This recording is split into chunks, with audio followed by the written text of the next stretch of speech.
Hello, welcome listeners to another episode of Listen, Learn, and Love, hosted by Richard Osler. My guest on today's podcast, joining me from his home in Midway, Utah, is my friend Jeff Strong. Welcome to the podcast, Jeff. Hi, Richard. Wow, it's really great to be with you. Thank you for the opportunity to come and visit. Jeff is going to talk about his new book called Torn. It's a book about people that leave the church and the data behind why they leave and what we can do to better support them. I've had a chance to read several of these chapters, and being a market researcher by profession, I'm drawn to the data always why someone, stops using a consumer product and wanting to understand why and what I can do better as a marketer. And Jeff is doing this within our faith community. As background, he's a married father of 5. He has 6 grandchildren. He's in his early 60s. He has been church leader throughout his church service. Arkansas Bentonville mission leaders, Jeff and his wife, from 2018 to 2021. He's been a senior executive in consumer goods, and I love that training that he's had for his career to then bring that lens and expertise to our faith and why some people are leaving our faith and the data behind it. So in the show notes, we will link to a website. This is the key thing for you to remember now, but it'll be in our show notes, listeners. tornbyjeffstrong.com. And that's where free chapters to his book will be available. We'll talk about that, as well as a link to Amazon where his book will be available in sometime in mid-April. This podcast will be released when it is available, so don't worry about that. Is that okay for an introduction, Jeff? Oh man, that's terrific. Thank you. And so I'll turn it over to Jeff. We are parents of adult children that have left the church, and this is the kind of book that I wish I'd read long before. I'm not sure it would have kept him in the church, but it would have given me much more insight into better understand people that are, a lot of people working to stay in the church and need better ministering principles from local leaders and family. So it's a much needed book, and a book that I wish I'd read 10 or 20 years ago. With that, we'll turn it to you, Jeff. Yeah, Richard, thank you so much. If I was listening to you and I right now, I would probably want to know, well, who is this Jeff Strong guy and why is he doing this? And so let me take you back 13 years. So 13 years ago, I was a bishop here in Midway, and my son Cale, who was a student at a university in California, got his mission call. He called me at work the day he got it, and he was over the moon excited. He was off to Japan. And, he came home from school. We went through the temple. We got him ready to go to the MTC, and off he went. What was memorable for me looking back is I actually presided over his farewell, and he gave this beautiful and spectacular farewell talk. And in my head, I was envisioning him at that same pulpit 2 years into the future, coming home as returned missionaries do, victorious, right? Having gone and served and come home with, all the wonderful things that are part of that. He'd been in the MTC just a few days, and I got an email from him, and it wasn't P-Day. And so I immediately was concerned because I said, well, something's up. He's sending me an email and it's not P-Day. And I opened that email and I read the first few lines, and I couldn't believe what I was reading. He was coming home. And as I sat there at my keyboard, slowly going numb, I had a sense somehow from just the tone or the words he used that this wasn't just about leaving the MTC, that he was going to come home and leave the church, and his relationship with the church had ended. And so I was really overcome with all kinds of powerful emotions, fear, sadness, grief, confusion. And that was the beginning of what became a very, very long journey for Cale and for me and for our family. Now, I was serving as a bishop at the same time, and there were people in our ward that were leaving the church. And Richard, I don't know about you, but if I go back to 2013, the narrative that was playing in my head at the time was, yeah, people leave the church. Those unfortunate souls that don't have the faith and character to be Latter-day Saints have always left. But my son didn't fit that profile. nor did the people in my ward that were leaving. And I don't know about you, but when the words and pictures don't match, I have a little bit of a stubborn brain.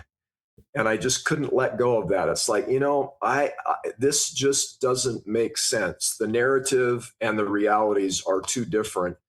And so that led me on this 13-year journey to really deeply understand disaffiliation, what's really happening, why people are leaving, and to go beyond just the surface level explanations. That's great. Keep sharing. Yeah. So my education, my learning on this started just by talking to people, talking to members of my ward that were stepping away, talking to my son, and my circle just got bigger and bigger and bigger. And I started to develop a perspective on what was happening, and it was clear to me that the narrative was incorrect. I won't talk a lot about this, but during that window, I retired from my business career back in 2016. And I started teaching at the business school at BYU. And so I had an opportunity to be close to the students there. And I spent a lot of time with them.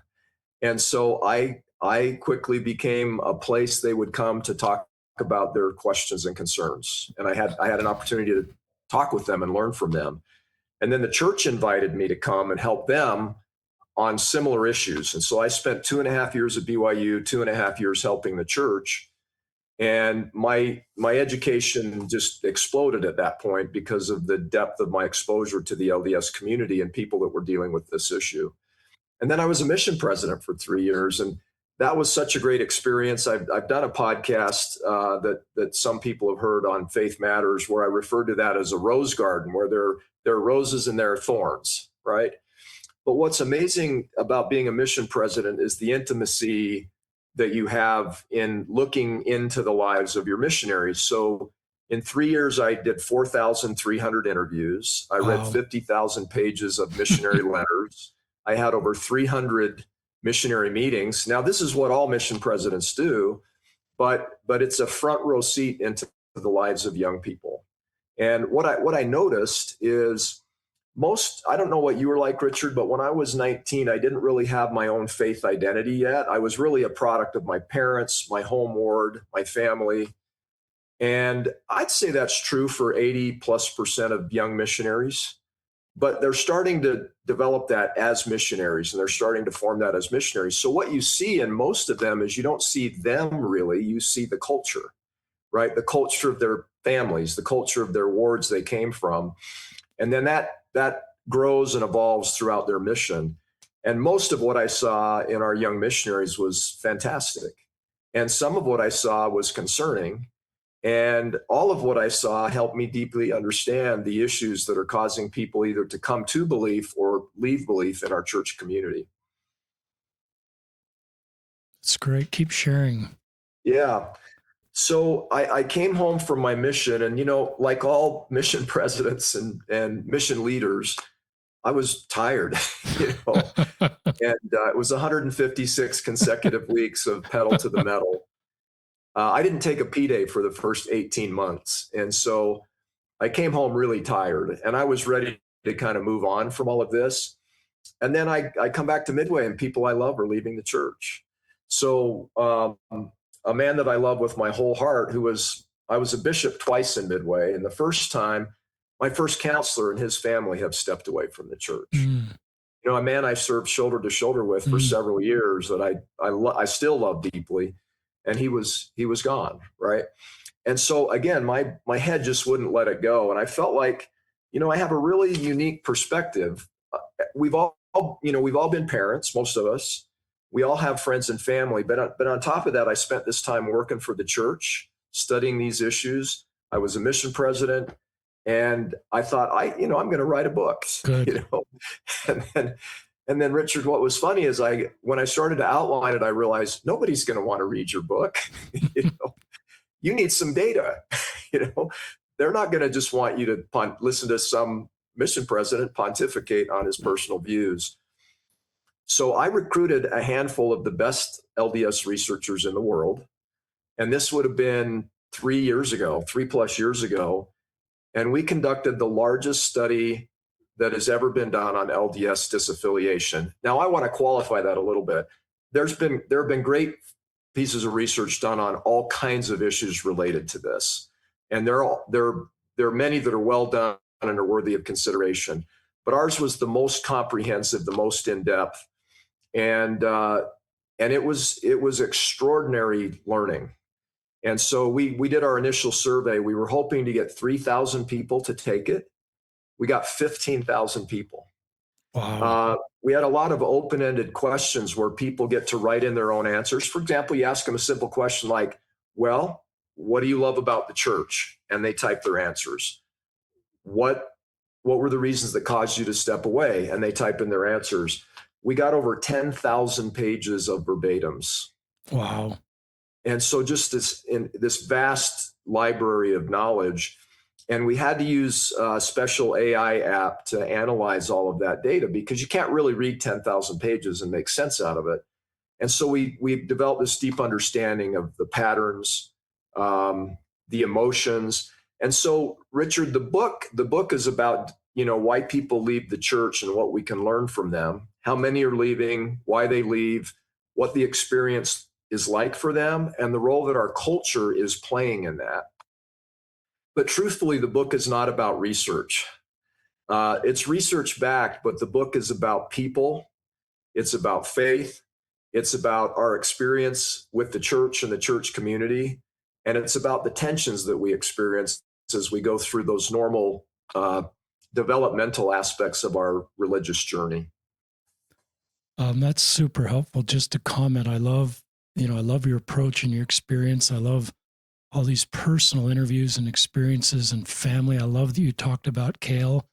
I read that in the book, and it was just, I love the way you put his name in there and that story up front. It just drew me into the story because all those names are personal to us. I could read the names of our adult children that have left, and they're human. I just love the way you humanize Cale and all of these experiences you've had, and then turn to data. Data listeners is our friend. It helps us understand.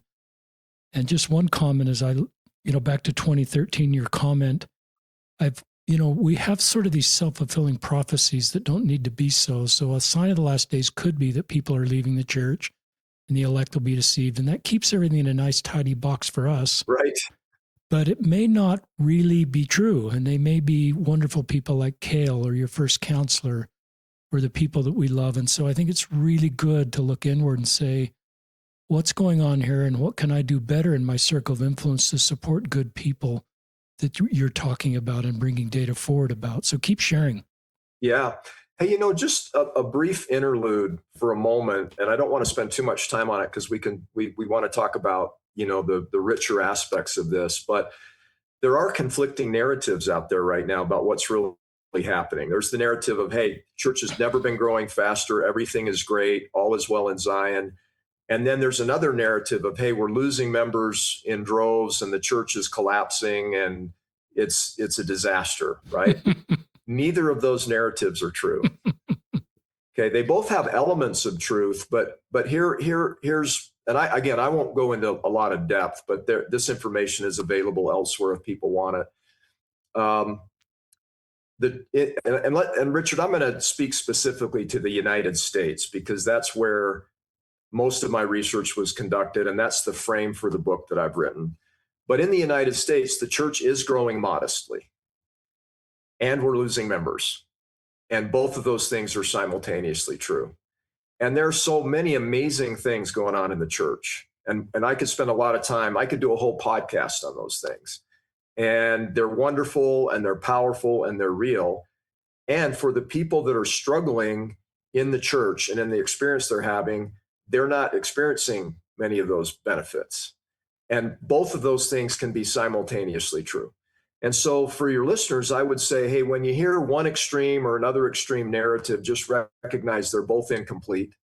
And that the true narrative is one of abundance and prosperity and opportunity at the same time. That's great. Keep sharing. Agreed. Yeah. So one thing that I think is really interesting is our study allowed us. We had several objectives. One was, let's get an accurate answer to how many are leaving and why they're leaving. And so we got that information. And so our estimate is that over the past 25 years, from 2000 through 2024, approximately 40% of formerly active and faithful members have stepped away from the church. Okay, 40% of formerly active and faithful members. So these are not people that were always inactive. These were people that at one time were very active. You have to affiliate before you can disaffiliate, right? So we're not talking about people that have always been out. We're talking about people that were once faithful who stepped away, like my counselor in my bishopric in Midway. There are four primary reasons that people do.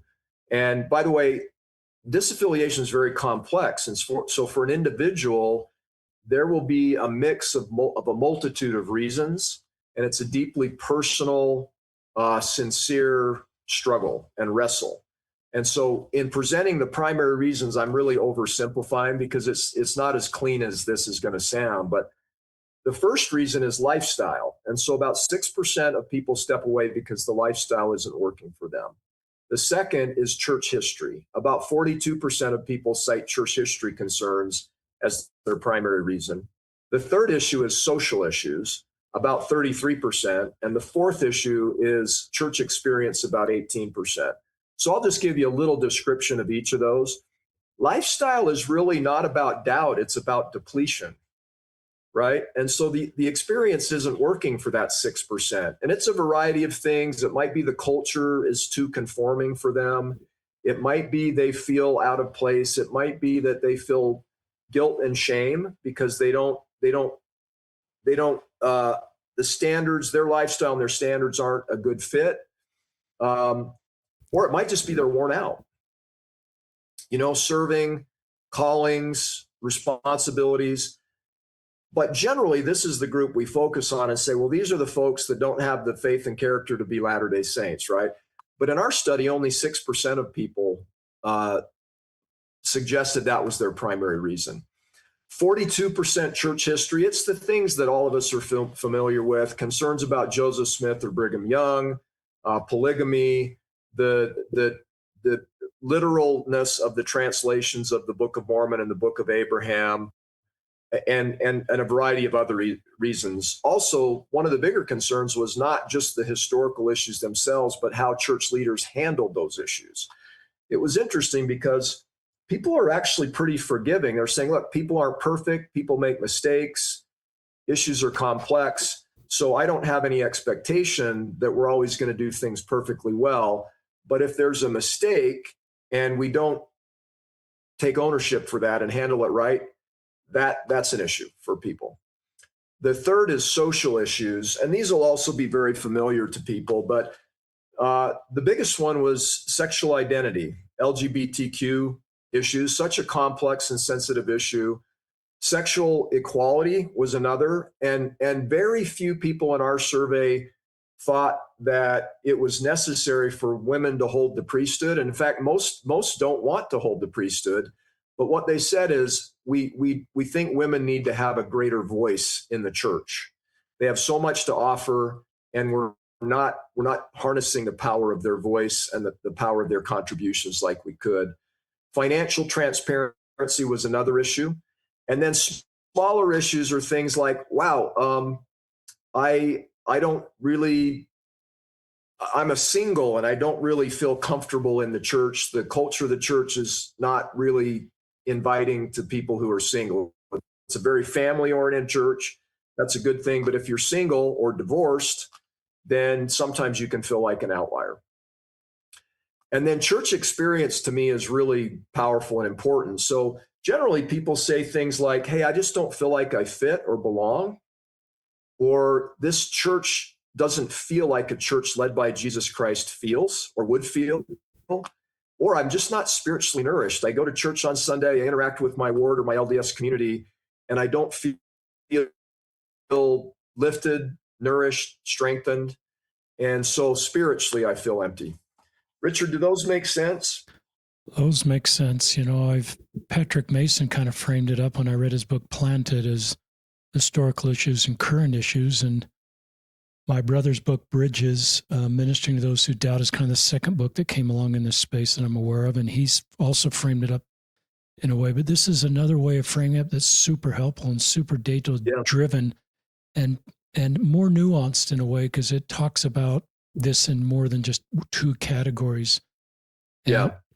And so that really the trust issue I think you're going to talk about is something that's, I've been open with my own faith journey listeners that I went through a faith crisis as a YSA bishop, and I called it a mini faith crisis. And a lot of that was around trust. And so it wasn't really a faith crisis. I've reframed that to be a little bit of a trust crisis, trust that our leader is going to be honest in telling me about current issues like financial or historical issues, and then being aware of people that don't belong or fit in. So that certainly is my lived experience too, Jeff. Well, you know what? I really appreciate you bringing up that word. I think that for most of the people in our research and most of the people that I've had personal interaction with, I think framing it as a faith crisis is probably incorrect. For most of them, it is a trust crisis. It's a crisis of trust and belonging. And so let me illustrate that with an anecdote. I know many people who are aware of the most problematic aspects of church history who stay, right? And I know people who became aware of those same issues who left. And so the difference, and by the way, I'm not minimizing in any way the historical issues or even doctrinal concerns people have that step away. But what I've found is that the breaking point has more to do with trust than it does with information, right? Or policy. And so for many individuals, they may have historical or social concerns, but if they feel that the church is handling those the right way, if they feel that they can be honest about how they feel about those concerns and still be accepted and valued in the church community, and most importantly, if their personal experience in the community is spiritually nourishing, generally they're going to stay. Now, if you have historical concerns or social concerns, and then your personal experience is not good, it's very unlikely that you'll stay. And in fact, what will really make sure that you don't stay is if you talk to people about it and those conversations don't go well. You're met with defensiveness, lack of understanding, and empathy. It's highly likely you're going to leave. Yeah, and I think you'll talk more about that point. I've belonging is such a key, and I think there's a group of people that want to stay but want to find a safe place to talk about their concerns with not being judged or on the slippery slope, and so it's really hard to open up. And then I think you find belonging potentially with people that have left the church because they understand all the same issues and they can talk about it and validate how you feel. And there may be a belonging. You just feel more connected to people that can talk about this. And so now I want to go back to the data just so I understand that 40% that have stepped away, that was taking people in the year 2000 and saying by 2024, 40% of those people in 2000 that were active have left. Is that right? That's correct. So over 25 years, 40% of formerly active and faithful people have stepped away. That's great. And I think you're going to use that number. I think that number comes up again throughout your book, this 40% number. It does. Yeah, it sure does. And Richard, it's interesting because, looking at the four groups, I call them waves in the book. Those primary factors are really, really important. Church history, social issues, church experience. But as I look at the information and as I talk to literally dozens and dozens and dozens of people I've interviewed who have left, I think the underlying cause here is culture, right? Culture, if you take history and doctrines and policies, culture determines how they're taught, how they're lived, how they're talked about, how they're experienced, and how they're interpreted. And so, case in point, I mentioned people are aware of church history issues, but stay because the culture is working for them, or they leave because the culture is not. And so part of what I outline in the book, as you know, is I really talk about why culture is the critical lever for us. Our history is what it is. We can't change it. That would be history. But we can change how we talk about it. That would be culture, right? if you're in a conservative Judeo-Christian religion, they're going to have conservative social doctrines and policies. And rank and file members like you and I are probably not going to influence that. The church leaders are responsible to decide what those are, and they're seeking inspiration from God, probably not inspiration from us. But how we deal with those issues, how we talk about them, how we treat people, that's all culture, right? And so for any member of the church that wants to see the church, as I do, as the biggest, most thriving, healthy, abundant, faith-promoting place we could possibly make it, culture is our lever, right? We can't change our history. We can't change our policies or doctrines, but we can change our culture.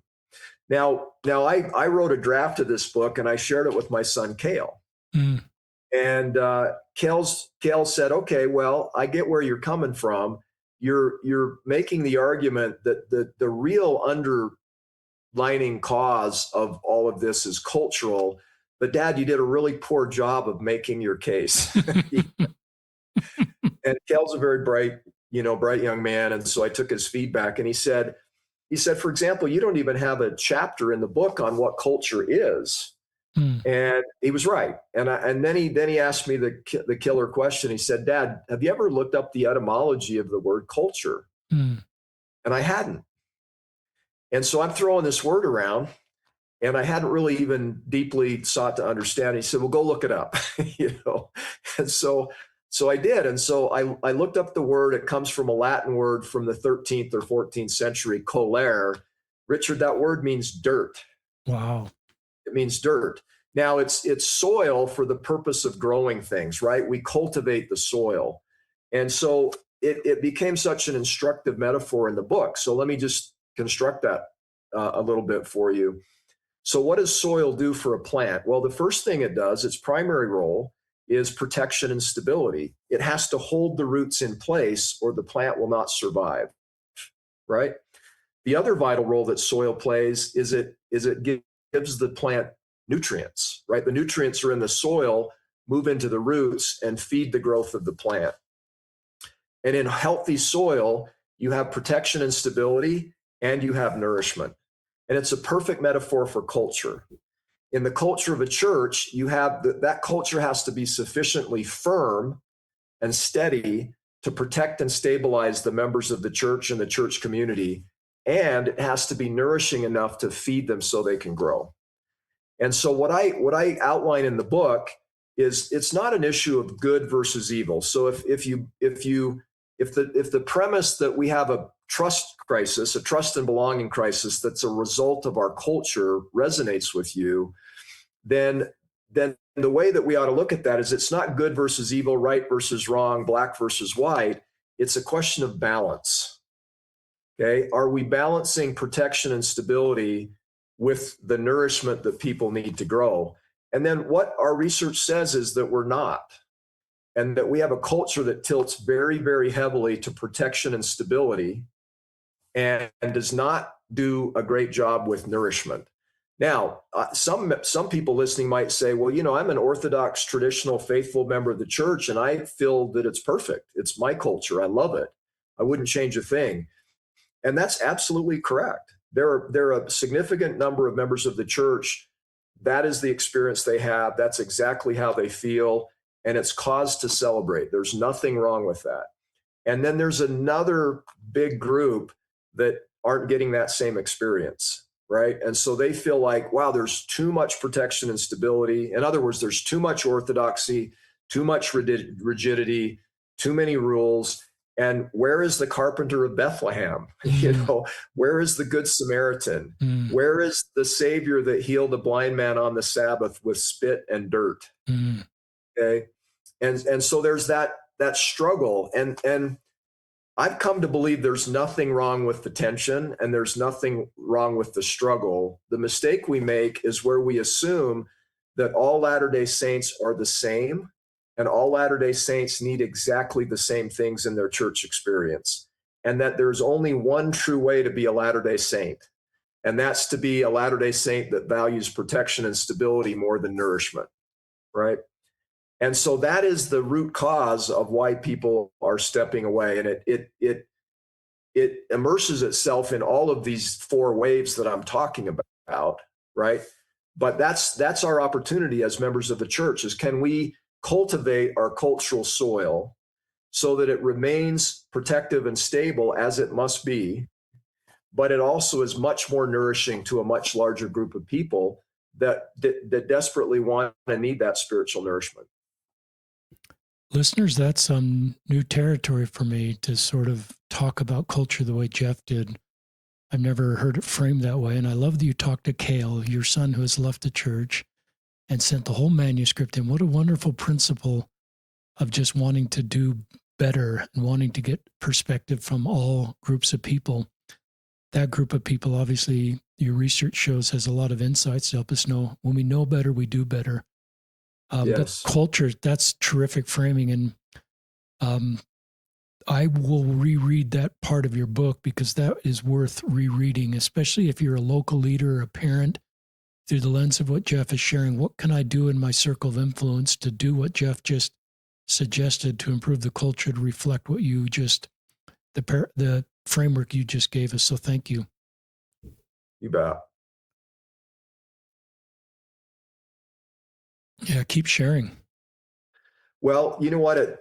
I'd be, if I was in the audience, I'd be saying, okay, can you give me a few examples of these cultural imbalances? And so, Richard, why don't we take, I won't go too deep in this, but I'll just give your listeners a flavor for what this is. And I hope these things make sense and resonate. So based on, 13 years, a 13-year journey with this subject, and literally talking to hundreds and hundreds of Latter-day Saints and observing my own experiences in the church. And then, our research, which ended up reaching almost 20,000 people. I think there are four imbalances in our cultural soil. Now, again, keep in mind, these are not good versus bad or right versus wrong. They're just imbalances. The first one is standards versus acceptance. Okay, so we have standards, and those standards are important, but sometimes those standards are used to sort and sift people or exclude them instead of love and lift them. That's an imbalance. Now, the solution isn't to throw out the standards, right? That would be eliminating the protection and stability of the soil. The solution is to add more nourishment to the soil, right? So if we look at standards as means of loving and lifting instead of sorting and sifting, we're on the right track.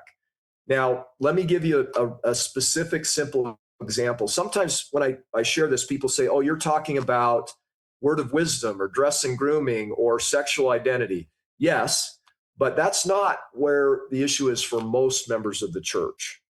So here's a simple example. I have a missionary. His name's John. And he was one of the best missionaries I had. And I could elaborate for a long time about how awesome he was and is. Christ-like, intelligent, hardworking, kind. And he was a spectacular missionary. And a few years after he got home, I got a call from a family member. And they said, hey, he's not going to church anymore, or not all the time. Would you mind reaching out to him? And I said, of course. And so I got a video call with he and his wife, and we talked for a couple of hours. They're awesome people. They're doing great. They have 3 children. He's in his career doing extremely well. And if you met him, you just love them. They're just fantastic Latter-day Saints. But he said, yeah, it's true. We're not going consistently. And the reason is we just feel out of place. And I said, well, okay, tell me why. Now my head is going, how can you, of all people, this amazing, devoted, faithful, Christ-like Latter-day Saint, feel out of place? And he said, well, President Strong, what I did, here's an example. I gave a talk in Sacrament meeting a few months ago.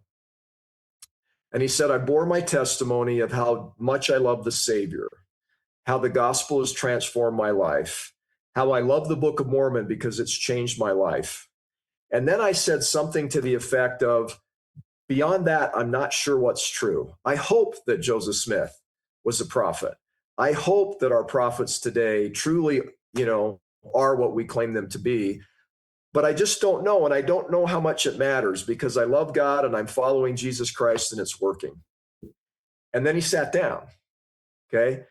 And then his stake president happened to be at that sacrament meeting and immediately stood up and took the pulpit.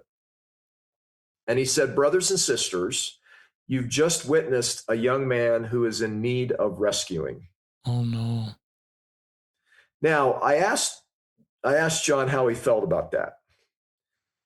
And he said, you know what? I wasn't offended because I know that stake president is a good man. And I know that he means well. And it wasn't just that moment. It's the pattern that I feel in the ward that I'm part of, that my way of believing is not acceptable. It's not the right way. And he said, I immediately began to feel people in our ward pulling back from us because we were the wrong kind of Latter-day Saints, right? And so, Richard, that's the best example I could give you of how standards or a narrow profile of what it means to be a Latter-day Saint gets in the way of belonging and acceptance. And if you've ever been on the receiving end of that, it's really hard to want to stay, right? When you feel like, boy, it's very clear that I'm not seen to be acceptable enough, then your desire, it's hard to grow in that kind of environment. And so your desire is to find a place where you feel acceptance, right? So that's the first one. Now, we don't have time to go into depth on the other three, but I'll at least provide a little bit of a teaser. So the second one is safety versus growth, or sanctuary versus transcendence. So is the world a terrible, evil, horrible, scary place, and we have to flee into the arms of the church where the church can hold us and protect us and save us? Or is the church a place where we can encounter the world and all of its challenges and learn and grow and face the storms with faith and confidence? And so our research and my experience suggests that we kind of perpetuate this idea of sanctuary versus transcendence. Now, the problem with that is when life hits you in the nose, if you're not prepared, it's not going to work, right? And that's when you might have a legitimate faith crisis. So if we're perpetuating the idea that the gospel and the church are about being a sanctuary, one person said to me, I just don't understand when the church became a bomb shelter, right? And we go into that bomb shelter and we hide. How are we going to face the real challenges of life? And when they hit us, how are we going to be prepared to overcome them? So that's the second one. The third one is so familiar to everybody. It's the tension between agency and authority. So if your conscience is telling you to do X, but maybe a church leader is telling you to do Y, what do you do? How do you reconcile that? And so the culture leans heavily towards fealty. Fealty is fealty is unconditional obedience with no agency. The culture leans that way, but our own theology, the war in heaven, the light of Christ, the Holy Ghost, the fact that we have a Heavenly Father we can pray to and get inspiration, leans towards exercising our agency. And so in an environment where you've been taught to believe in agency and your heart is telling you that agency is sacred and belongs to you, and the culture's telling you, yeah, unless your agency's telling you to do something a church leader's not telling you to do, you're going to feel incredible tension. And that tension will drive you out at some point. The fourth one is Christ invited us to be one, right? And the idea is that we're supposed to be unified or have some kind of wonderful faith-based spiritual harmony, but Christ never said be the same. And so we have a culture that leans hard towards conformity. There's one way to be a Latter-day Saint, right? Dress the same, look the same, talk the same, use the same words. And if that works for you, great. Now, Richard, you're looking at me. I'm a white shirt and tie guy. I have no facial hair. I have a short haircut. I can't even grow a beard. And so people would look at me and they'd naturally assume, oh, you're a prototypical Latter-day Saint. And in many ways, that's true. But in some ways, it's not true.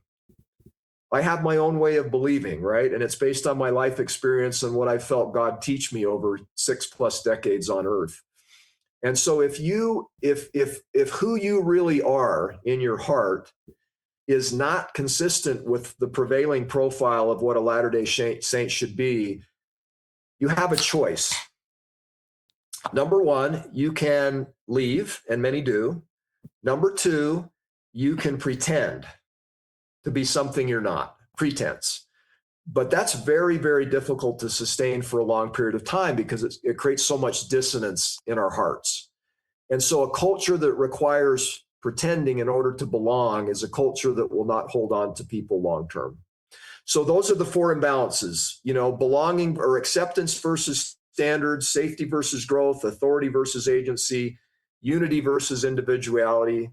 And both sides of those trade-offs are valuable, but they have to be balanced, or people will not be able to get the nourishment they need from the gospel and the soil of the church culture, and they will step away. Well, that's another home run segment that's new to me. Done so many of these podcasts that often something just isn't, they're not, I don't want to say I know everything, but sometimes you just get hit with something, Jeff, that is completely new to me. But framing that up with those four enduring tensions is terrific and rarely resonates with me. And I'm thinking of John, and I get emotional back to, I love the way you gave this and this brave, authentic testimony he gave, and the courage to be authentic, and how probably created a feeling that others could be authentic too. Absolutely. And vulnerability brings vulnerability. And then it sort of went a different direction for him. And I did a Twitter poll a long time ago. It's not scientific, but I said, if you hold a temple recommend, this is when Twitter was actually okay. And I said, if you hold a temple recommend, please, state your level of testimony. I know, I believe, I hope, or I don't know. And I can't remember the number. It was a big group in the hope category. Yeah. And then I thought of DNC, where it says to some is given to believe and some is given to know. And yes. I think we culturally, just like this soil you're talking about, need to normalize all types of testimonies. And yes. And the culture should be, we're supposed to be gatherers, not sifters. My favorite talk to illustrate that principle is Elder Uchtdorf, who says that there's no sign at the door that says our testimony needs to be this tall to enter.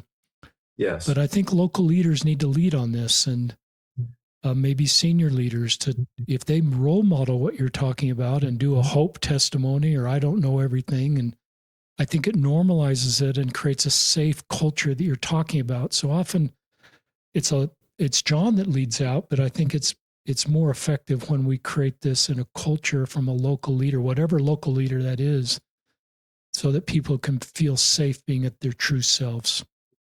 Richard, it's such a good point. Let's go back to John and his example for a minute. And by the way, I don't know his stake president, and I'm not criticizing his stake president.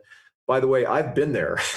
Same. I've been that same leader that made that same kind of comment that makes the soil hard and unyielding, right? In fact, to be perfectly vulnerable and transparent, that's what I did with my son when he came home. That email I sent back to him, I said a lot of things that were not helpful, but part of my conversation with him is, we're Strongs, and Strongs don't come home from missions, right? Wow, and in the book, I talk more about Cale and his journey, but so an alternative response by that stake president could have been to stand up and say, Johnny, what a courageous thing you just did. Wow. Right. And I was deeply moved by your testimony. And I share your convictions in your love for the Savior, the gospel, and the Book of Mormon. And I want to share with you that I do have a testimony of prophets and Joseph Smith and priesthood keys.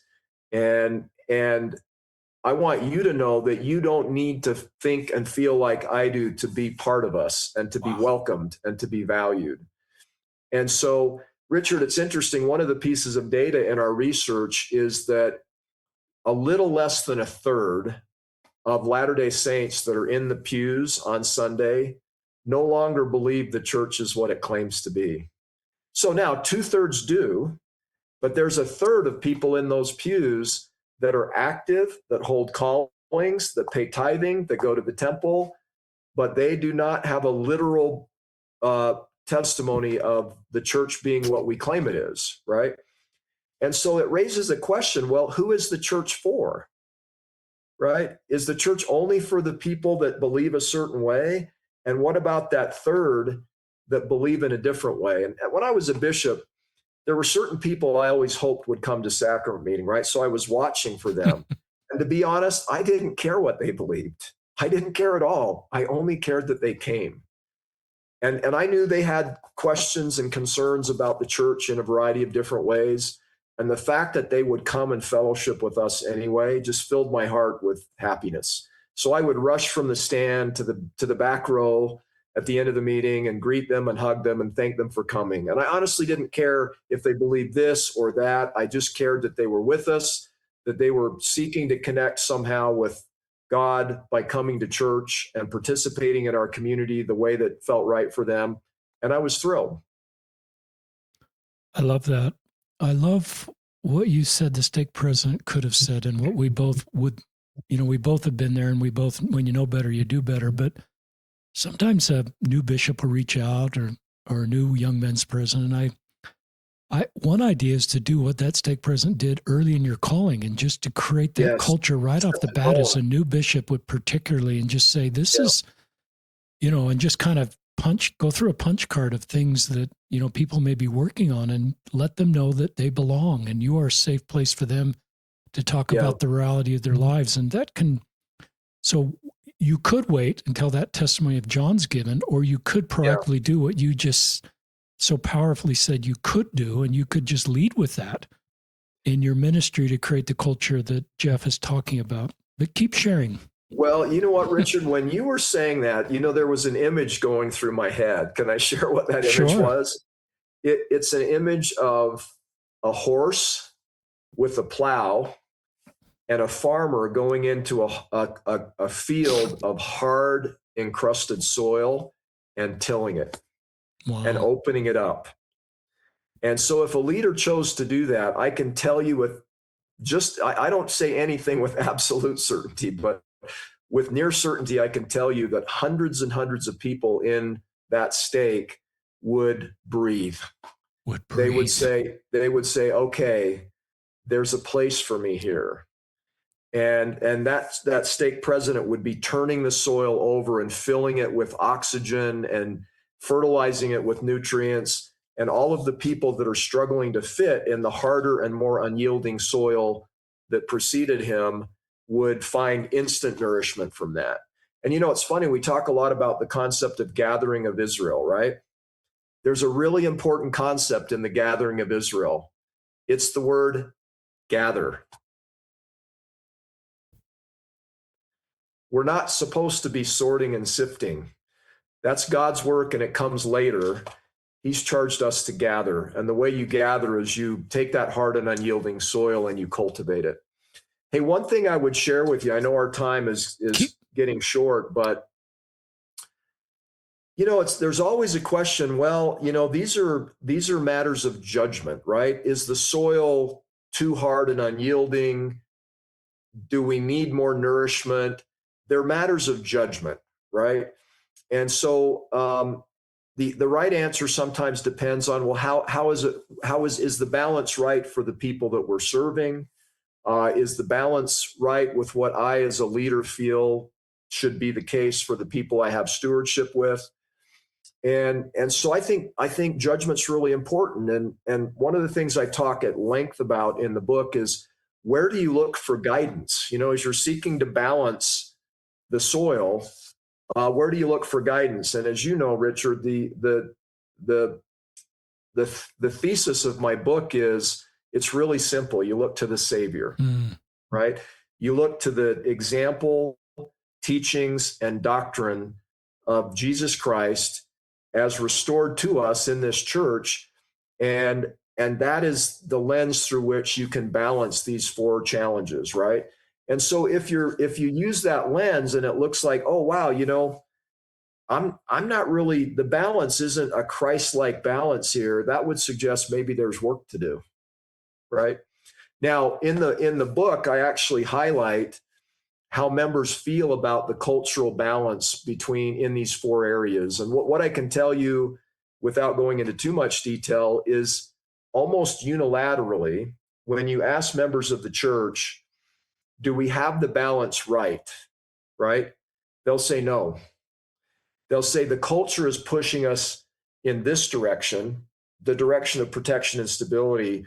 But I personally believe we need to go more in the other direction, the direction of nourishing each other in the gospel. And I would not claim to have all the answers, Richard. I'm just asking really hard questions, right? So this is the experience people are having.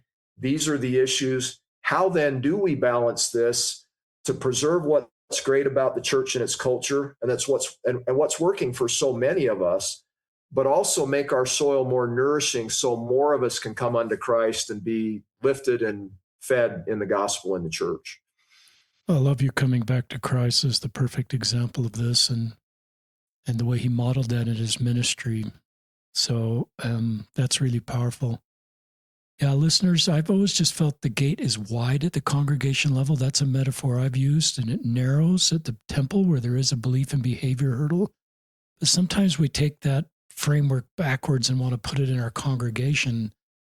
I just think, like Jeff is sharing, it needs to be wide, accepting, loving, and this soil is so helpful. And Zion to me used to be just sameness, Jeff, but now it's not. It's unity in Christ and embracing all of our differences. And I've always wondered if, we do better with, Elder Cook talked about unity and diversity are not opposites.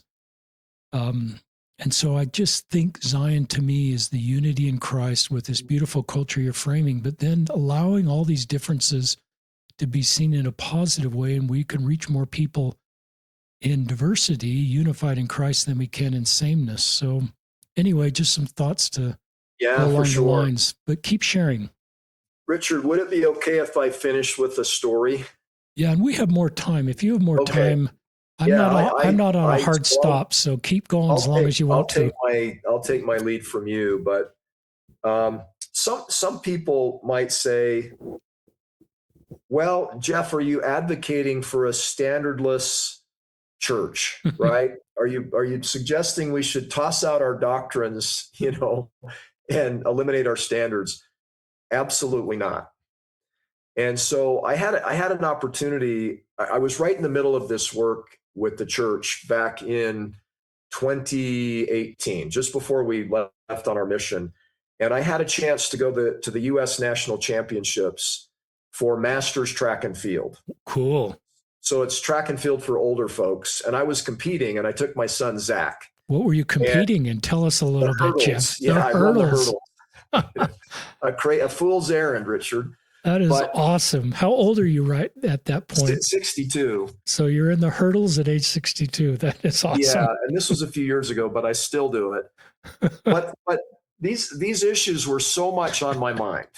And so I'd been working on this for the church for more than 2 years.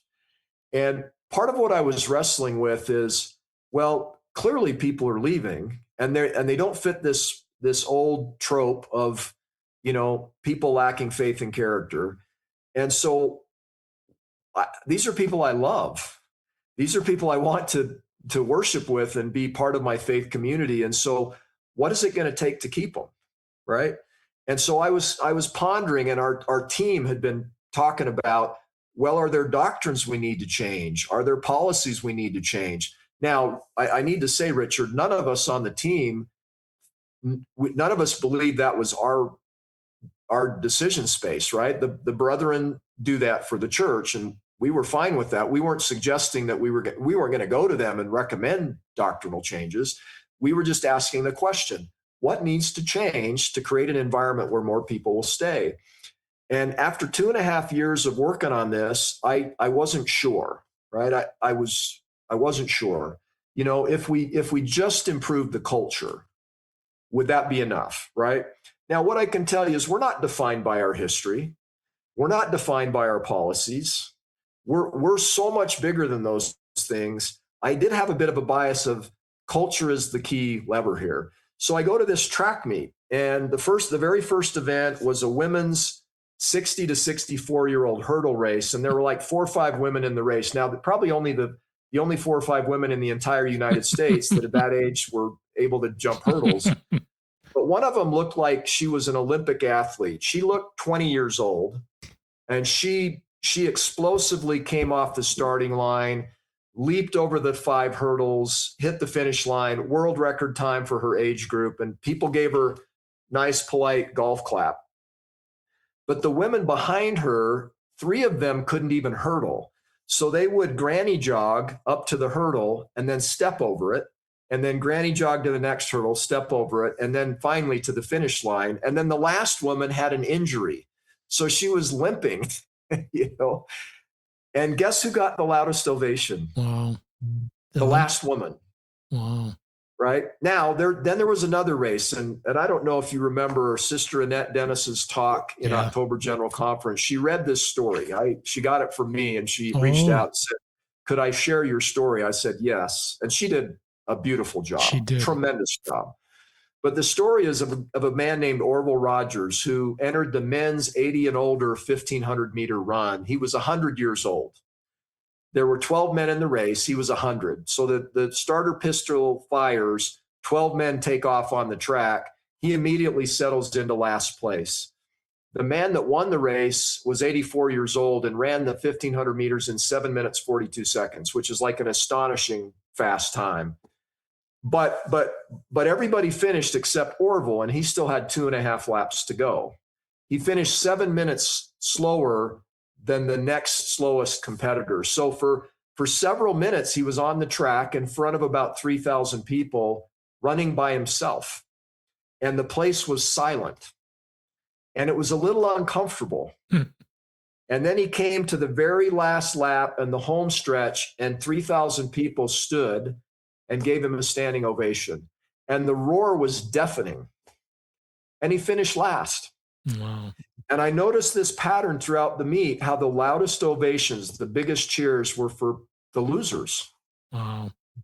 Now, I was a loser that day. You know? And Richard, I felt loved. I felt valued. I felt seen. I felt welcomed. I felt like I belonged, even though I lost. And I actually started to tear up at the end of the Orville race. And Zach noticed this, and he said, "Dad, like, what? Are you okay?" And I said, "Yeah, I don't understand what's going on here." Because normally, Zach, the world celebrates the elite, the champions, the best. And clearly what's going on here is the greatest admiration is for the losers. And he said, "Dad, I know exactly what's going on." He said, "This isn't a track meet. This is a celebration of the human spirit." Wow. And he was right. And then a light went on for me, Richard, and I said, okay, the answer to our problems in the church is not lower standards, it's more love. Okay. Now, this track meet, no standards were compromised. Okay. Everybody had to run the same distance. The races were timed to 1,000th of a second. The hurdles were not lowered for anyone, even people who were injured or slow. Nobody got a lighter shot put to throw. And Richard, they even did random drug testing. Now, I don't know what performance enhancing drugs do for a 100-year-old person, but the reason it works is because everybody at that meet understood there was something bigger going on than the rules, something bigger going on than the medals and the winners. They even had medals for the celestial, terrestrial, and telestial kingdoms, gold, silver, and bronze. And Richard, nobody cared because they understood it wasn't a track meet, it was a celebration of the human spirit. And so you saw people from all walks of life, people who were overweight, people who were old, people who were injured, who came to participate because it was a way of confirming that they were alive, that they could still try, that they could, even in their maladies, they could show up and compete and be part of something that was meaningful. And that's why people participate in the church. They want to belong to something that matters. They want to have a sense of purpose. They want to feel a sense of belonging. They want to worship with other people and lift them and be lifted. And inasmuch as we don't have a church community and culture that does that, we will not succeed as a church, no matter what our doctrine is, and no matter what our policies are, and no matter how much authority we have. The minute that the church becomes empty for people is the minute that we fail as a church and as a church community. And that's ultimately up to us as members of the church to cultivate a culture where that kind of experience is possible for more of us. Well, that brought a few tears to my eyes. Yeah. Great insight from your son, Zach. I love the background of Sister Dennis's story and how that came to be and you providing that. But then you said these words, Jeff, it isn't lower standards, it's more love. And that's maybe why you got Steve Rung to write the foreword to your book, because that is something he believes so much in. And his book, The Law of Love, sure illustrates that and his personal experience in so many spaces. And I just absolutely agree with that. By the way, a point on Steve. If you have not heard the talk that he gave at Roots Tech a few weeks ago, you have to go listen to that talk. I got that talk. He actually sent it to me. Good.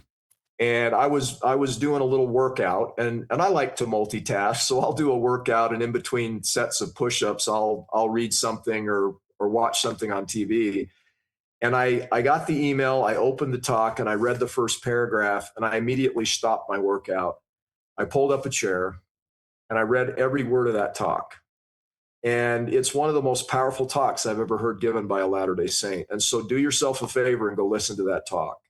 He shares a deeply personal, vulnerable story about his journey with faith and what he's learned. And as an older person now, ultimately what he puts his faith in. And it is staggeringly powerful, wisdom beyond my power to express. And so do yourself a favor and go read that talk. It's great. If we find the listeners, we may put it in the show notes. And if you can't find it, Richard, let me know. I'll send it to you. Okay. I have not listened to that, but I've seen social media. I texted Steve because I said, whatever you said at Roots is all over my social media, and I screenshotted something to him. It was beautiful. Keep sharing. You've got got more time for you to share. I had again, maybe just using my own personal shortcomings and mistakes and learning as an example of what not to do, but what ultimately we can do. Richard, I think back to that moment when I got that email from my son, and it led him and my family into a period of incredible despair. Now, that was a function of how I saw it at the time, right? And it was like somebody came in and ransacked my house, right? So I had this vision in my head that I grew up in a good family, but a complicated family. And I was going to do it right, And so, my wife and I, when we got married, we made certain commitments to ourselves, to the type of couple we wanted to be, the marriage we were going to have, and the kind of family we would have. And we were doing great. And, every one of our kids were going to serve missions, be married in the temple, and be perfect, right? And then in one moment with that email, Cale blew that up. And so for 3 years, we went on this very dark and difficult journey as a family. And it was so painful. And it was especially painful for Cale because he felt the exclusion of our family's hard and unyielding soil. And so he felt terribly misunderstood, terribly misjudged. It was deeply painful for him. And so I mentioned this in the book, but he only stayed home with us long enough to save money for a plane ticket, and then he left. And he went back to California. He slept on the floor of a roommate because he couldn't get back into school. And we didn't hear from him for about 6 months. Wow. And it was rough. And you can imagine as a father, the soul searching you do and the wrestle that you undergo in that situation. And I was praying for help. I was praying for guidance. I was praying for understanding. And I was deeply torn, and torn between the church and the faith I love and the son I love, and the fact that they all of a sudden were in two worlds going in different directions. And I didn't know how to deal with that. And so I was on a plane, and I was making a trip to the East Coast, a business trip. And I flew so much, I always got upgraded to first class, right? So I'm in a big, comfortable chair, and there's a man sitting next to me that I don't know. And about halfway across the country, the pilot says, "Hey, we've had a medical emergency on board. We're going to land in Kansas City, and there will be a short delay while we take care of this individual, and then we'll resume our flight to New York." So no problem, And so we land, and we're sitting on the tarmac for about an hour. And so I have a chance to introduce myself to this man sitting next to me, and we strike up a conversation. And Richard, he's got a scrapbook on his lap, or it was a photo album, not a scrapbook, but a photo album on his lap. And I was looking at him. I was looking at it as he was turning the pages, and it was full of pictures of falcons.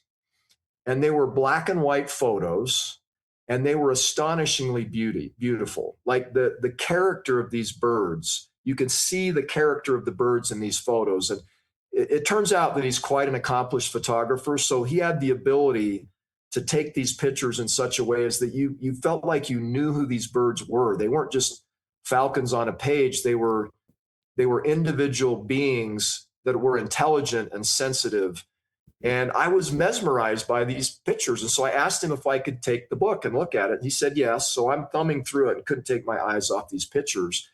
And then I turned to him and I said, "Well, why do you have pictures of falcons?" And he says, "Well, I'm a falconer." Now, he was also a business person, but he said, "I have falcons." And I was fascinated by that. How many people do you know that have falcons? And I don't know anything about falcons. And so I said, "Well, what have you learned from your time taking care of falcons that the average person wouldn't know?" What a great question. And he didn't even hesitate. He said, "They don't have to come back." He could see that I didn't understand. And he said, "Well, what I mean is when you let them go, they're on your arm and you let them go, they choose to come back. Oh. But if they feel frustration, anger, disappointment, they don't come back." And Richard, a light just went on for me. Wow. And as I was turning the pages looking at these falcons, I felt like God was showing me my son.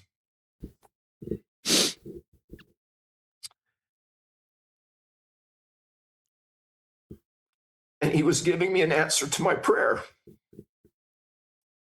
But the answer was,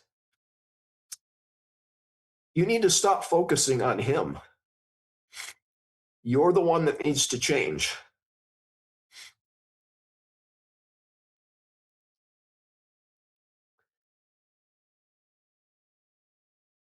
And if you want him to come back to you and to your family, you have to be the kind of place and person that he will want to come back to.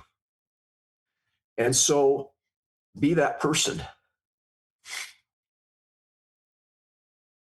And so that was a pivotal moment for me personally.